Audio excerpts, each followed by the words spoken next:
My third shot was a Robin Hood at 30 yards with this thing, and that's about as clean of a Robin Hood as you'll see.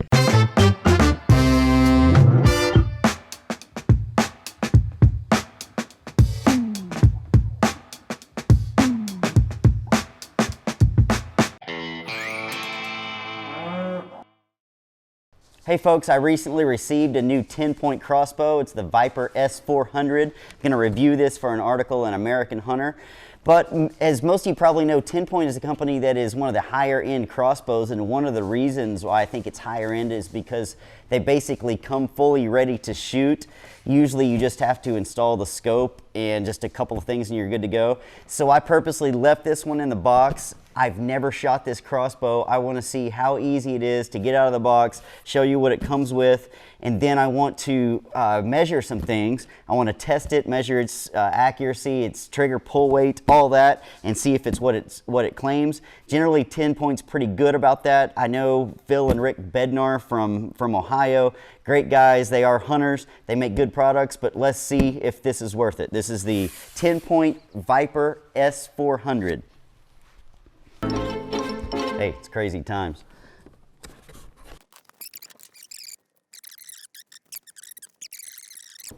All right, there it is. It's pretty sweet. Okay, so there's the quiver, there's the scope, there's the stirrup.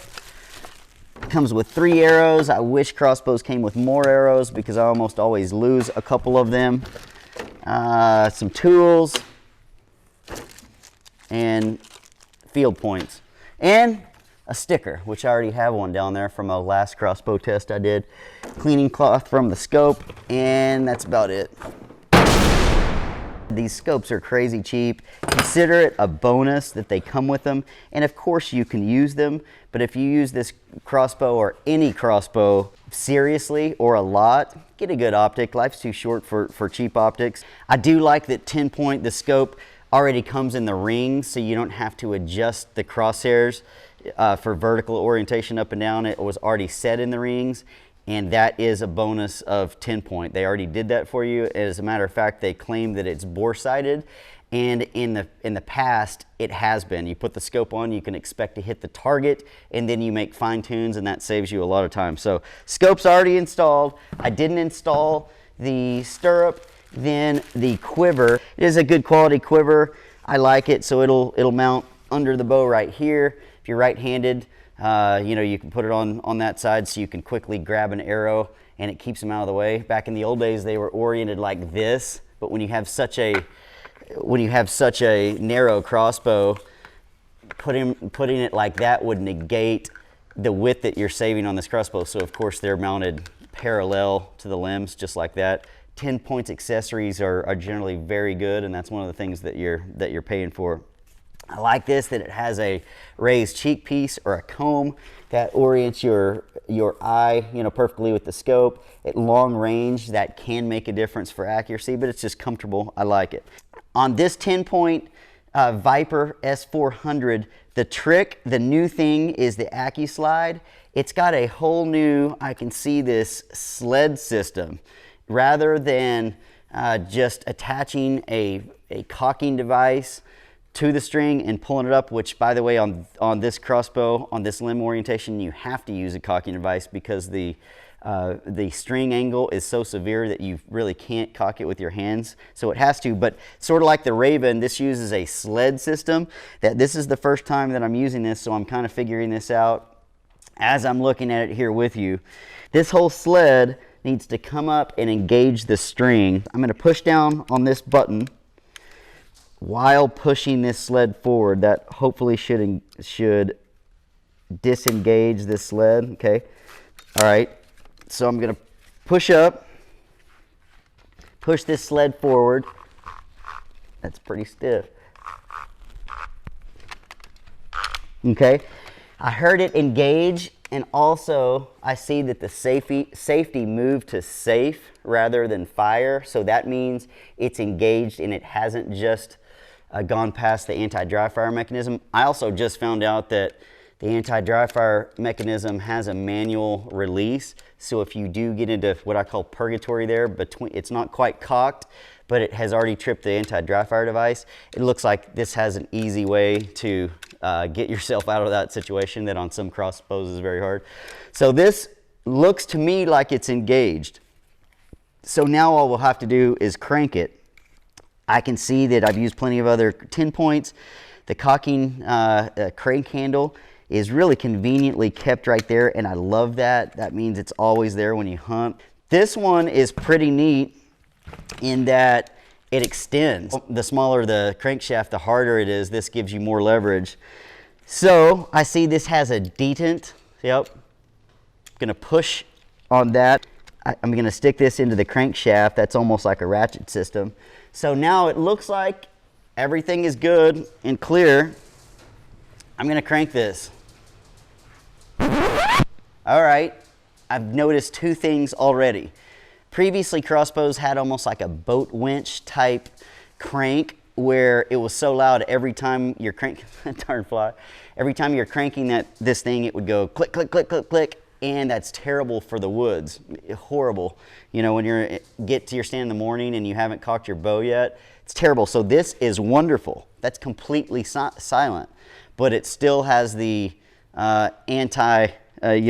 unwinding feature to where you can let go of it and it's not going to hit you in the chin. So I'm going to crank this. And again, I'm not even putting this on the ground like you traditionally do. You just really don't need to. So this is key on cocking these crossbows. You have to make sure you cock them all the way. And when I did that, I heard it and I just saw that little lever engage, meaning it's all the way back. So I'm really just going to make sure. Okay, here's the key on this crossbows and some others like this. Once you cock this thing all the way back, then take 2 to 3, I'm going to say 3 reverse cranks back on it. 1, 2, 3. That eases the tension off the cocking mechanism. Now I want to see if it's going to shoot, if it's bore-sighted. I want to be able to hit my target on the first shot, and then I can fine-tune it. But first, I want to see, so this says it's 7.2 inches axle to axle. Yeah, 7.25. We'll take 7.2, that's fair. One thing, and one big myth, and this isn't TenPoint's fault, but it's the industry's fault because it's so competitive they want to sell crossbows. Well, sure, I just measured it. That's 7.2 inches from axle to axle, but guess what? Axle to axle doesn't mean crap. What matters to a hunter, if you're in the woods and you want the most narrow bow possible, it's working with, like all bows, all crossbows, the cams are going to stick out further than the limbs, but its working width is actually more like 10.5. So it's 10.5, and again, that's not an indictment on TenPoint, it's just what the industry does. So yes, it's 7.2 axle to axle, but it's 10.5 working with, which is the one that you need to go with. Now, TenPoints traditionally have been a little bit heavier than some, and I think that's a product of their being made really well. I mean, you do get benefits by being a little heavier. Of course, they're a little bit steadier to shoot. Namely, they have really good vibration mitigation tendencies. This one seems lighter than some TenPoints. I'm going to see what they say that it weighs. I've got 9 pounds even, which is real good. It's certainly going to be heavier than that. Again, it would be heavier if you had the stirrup and the arrows and the quiver, but bare bow with scope, 9 pounds, that gives us a baseline. Add the quiver, the arrows, it's going to be a little under 10. So we're ready to shoot this thing, and when I shoot it, I want to test a couple of things. One, I'm going to test the pull weight of the trigger, and then I'm going to shoot it for accuracy. But again, first I'm going to see if this first shot is on paper.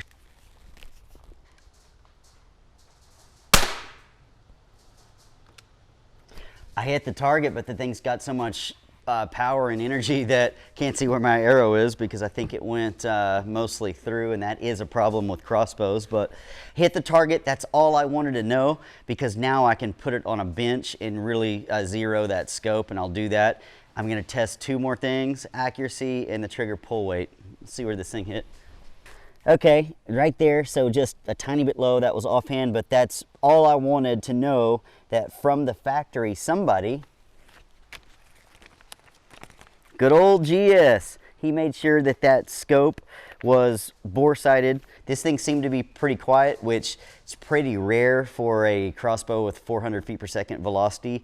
That separates sometimes the cheaper crossbows from the better ones. Certainly the weight of this thing is helping it, but the ones that are just put together, machined, everything's assembled better, just tend to be quieter. That lack of vibration usually means that they hold up better too, because over a lot of shots, that tremendous force tends to rattle parts loose, is just really tough on things. All right, ready to go again. The purpose of this shot is to measure the trigger. 403, which is excellent for a crossbow trigger. I'm gonna shoot two more and average that, and I'll show you the results. That was 3.0. My last one was 3.6. So 3.5 trigger pull weight. One of the better crossbow triggers I've ever tested. You know, in the past you would have crossbow triggers 6, 7, 8 pounds, and because a crossbow compared to a gun takes a ridiculously long time once you pull the trigger for that bolt to leave, to get off this barrel, it's a ridiculously long time compared to a rifle. Follow through is critical, and if you have a really heavy trigger, it will influence that follow through, much like if you're pistol shooting, you dip the trigger or whatever. So a good trigger is absolutely critical for accurate crossbows. Okay, now we're gonna test for accuracy and velocity through the chronograph. Typically crossbow companies don't fudge so much on their numbers, but I've seen plenty of them that do. TenPoint's normally pretty good. This claims 400. Let's see. And a few times in my career, I've written even a couple of feet per second below what TenPoint has claimed, and TenPoint company has called me and challenged me on it, thinking that that isn't right. I did something, so I can't help it. I've got a pretty good Oler chronograph, what I test everything. I'm gonna test it and report what that says, and if they say it's more, so be it, but typically these things are really, really close. Chronograph testing on the Viper 400.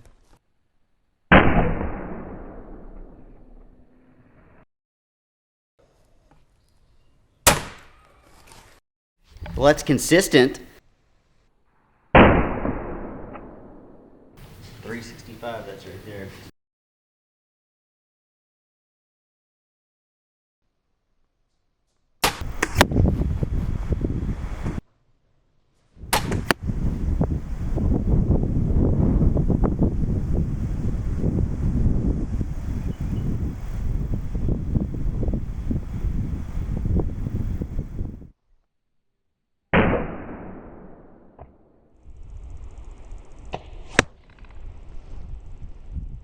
So my third shot was a Robin Hood at 30 yards with this thing, and that's about as clean of a Robin Hood as you'll see.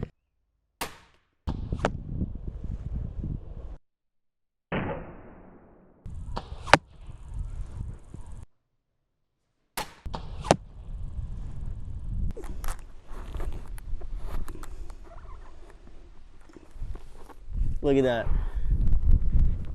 So those two, I literally hit that one again. That one broke the knock. And my other two arrows were in this same, in that same hole, and that's where I got the Robin Hood. I'm looking at a 0.77 group.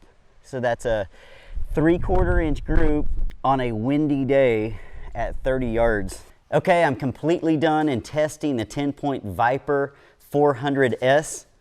Love the crossbow overall. It is one of the better crossbows out there. Certainly one of the better crossbows for the money, and I'll tell you why. First of all, when this thing is cocked, it's 7.2 axle to axle. That's very narrow when it's cocked. It's easy to handle. It's maneuverable. It weighs 9 pounds with the scope, and the reason I weighed that with the scope on it is because that's what you have to shoot it. Otherwise, you'd have no way to aim. But the real cool innovation is in this crossbow is its new AccuSlide technology, where this whole slide comes up, attaches to the string, and then cocks via this onboard cocking lever, which in itself is cool. Now, also, because you can cock the crossbow silently, I might add, without those ratcheting cranks, that means you can also decock the crossbow. So rather than having to shoot it or leave it cocked, you can silently, which is cool, decock the crossbow. And it has another feature. On many crossbows, you have to hold a button that disengages the internal ratchet mechanism, and then you really have to hold on the crankshaft, and if you let it go, it'll hit you in the face or break your finger or whatever. This actually just cranks back silently, and it will stay there without hitting you, so it's really innovative. All in all, let's look at the numbers. So let's see, I told you about the width and weight. The trigger registered 3.5 pounds, which is awesome. One of the better crossbow triggers I've ever tested. That poundage weight really goes far towards accuracy, and accuracy is one of the best I've ever tested. My second and third shot resulted in a Robin Hood, and this is one of the cleanest Robin Hoods I've ever seen. I mean, that's just perfect at 30 yards. I shot a 5-shot group in under an inch, but because I just measured those 3 in a group, it was 3/4 of an inch, 0.77. That's on a windy day at 30 yards. So accuracy, it's right up there with the best. Chronograph testing revealed that with these 448 grain average bolts, it recorded speeds of 365. Now, TenPoint claims 400. I'm going to have to call them and see what they were talking about as far as grain weight. And maybe they were talking about using a lighter arrow, because it does have an asterisk where they're talking about the 400 feet per second. But this isn't a bad speed at all, especially with these heavier bolts. 448 grain arrow at 365 feet per second results in a kinetic foot-pound energy of 132.5. Again, that's crazy kinetic energy, enough to kill anything, any animal that you hit with it properly with a broadhead. All in all, this crossbow, it retails for $1549, but I've seen it online for $100 less than that, for $1449. I know that crossbows have moved up in price. It used to be to get a good one was $1,000. Now everything, kind of like optics and everything else, has moved up. Now a low end is $300 or $400. Mid range is like 8 to 12. Then you start getting into the higher ranges from $12, $13 on up to $2,700. I'm telling you, and I have nothing to prove to TenPoint, for the money, for $1,449 with everything added up, quality, quietness, speed, mainly accuracy, ease of shoot, some of these features, and mainly how easy this thing is to carry around. I think this is probably one, if not the best or the second best crossbow for the money out there. I can totally recommend this TenPoint Viper S400. I'm Jeff Johnston. That's no BS.